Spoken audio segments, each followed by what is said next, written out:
Assalamualaikum warahmatullahi wabarakatuh.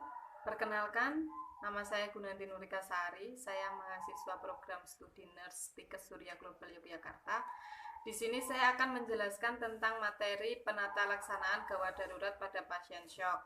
Nah, sebelum saya menjelaskan materi tentang penata laksanaannya, alangkah lebih baiknya kalau kita mengetahui terlebih dahulu pengertian dari syok itu sendiri apa.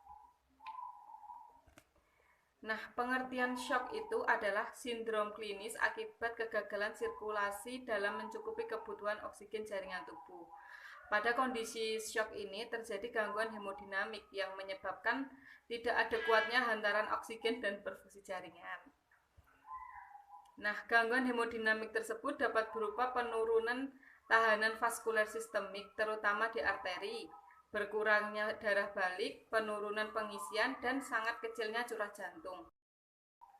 Nah, untuk faktor-faktor penyebab syok ini bermacam-macam prosesnya, baik secara primer, yaitu melalui sistem kardiovaskuler, sistem neurologis, dan sistem imunologis. Kemudian untuk gejala klinik syok itu sendiri ada 3. Yang pertama ada hipotensi, di mana tekanan darah sistoliknya itu kurang dari 90 mmHg dan diastoliknya kurang dari 70 mmHg dan disertai dengan takikardi. Kemudian untuk gejala yang kedua yaitu adanya hipoperfusi jaringan. Hipoperfusi jaringan ini ditandai dengan adanya 3 keadaan. Yang pertama kulit dingin dan keriput, yang kedua produksi urin kurang dari 0,5 ml per kilogram berat badan per jam, yang ketiga ada perubahan status mental. Kemudian tanda dan gejala yang ketiga yaitu adanya peningkatan laktat yang menunjukkan metabolisme oksigen seluler yang abnormal. Nah, kemudian klasifikasi dari syok itu sendiri ada 4. Yang pertama syok hipovolemik, syok kardiogenik, syok obstruktif, dan syok distributif. Untuk syok hipovolemik itu sendiri adalah syok yang terjadi karena berkurangnya volume plasma di intravaskuler. Penyebab utama dari syok hipovolemik ini adalah perdarahan. Nah, selain dari perdarahan, syok hipovolemik ini bisa terjadi karena adanya dehidrasi berat. Misalnya dalam keadaan pasien luka bakar berat dan pasien diare yang berat. Kemudian untuk yang kedua, syok kardiogenik. Syok kardiogenik ini merupakan sindrom klinis akibat penurunan curah jantung yang menyebabkan hipoksia. Contohnya pada pasien AMI atau akut miokard infark. Kemudian untuk yang ketiga ada syok obstruktif.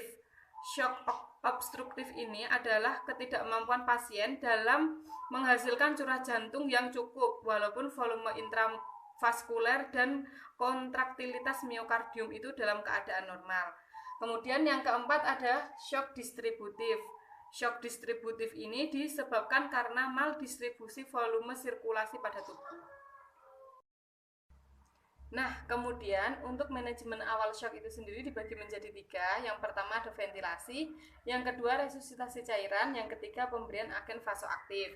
Pemberian oksigen sebaiknya dilakukan sesegera mungkin untuk meningkatkan hantaran oksigen dan mencegah hipertensi pulmonal.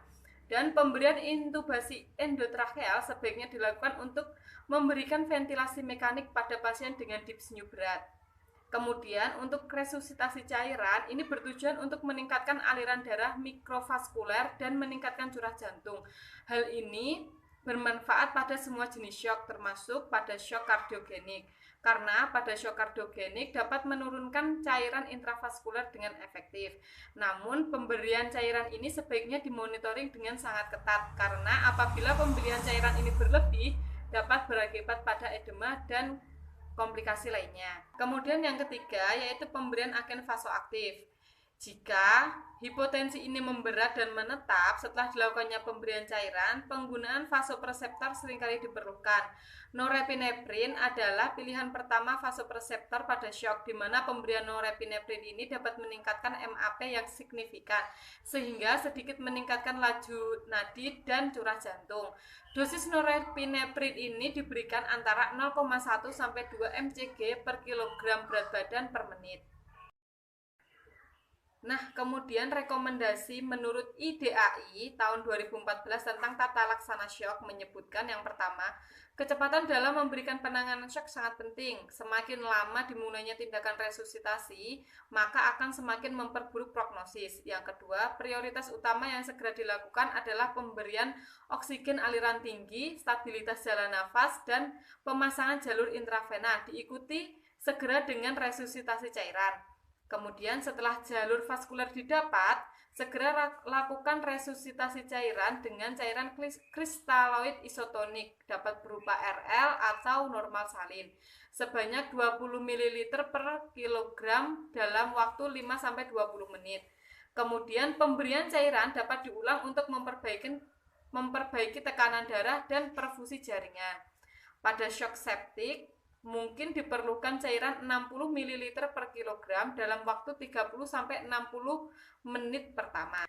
Nah, kemudian target akhir resusitasi yang ingin dicapai merupakan pertanda perfusi jaringan dan homeostasis seluler yang adekuat. Terdiri dari frekuensi denyut jantung normal, tidak ada perbedaan antara nadi sentral dan perifer, waktu pengisian kapiler kurang dari 2 detik, ekstremitas hangat, status mental normal, dan tekanan darah normal. Produksi urin lebih dari 1 ml per kilogram berat badan per jam, dan penurunan laktat serum. Sekian penjelasan saya tentang penata laksanaan gawat darurat pada pasien syok pada kali ini. Semoga dapat bermanfaat.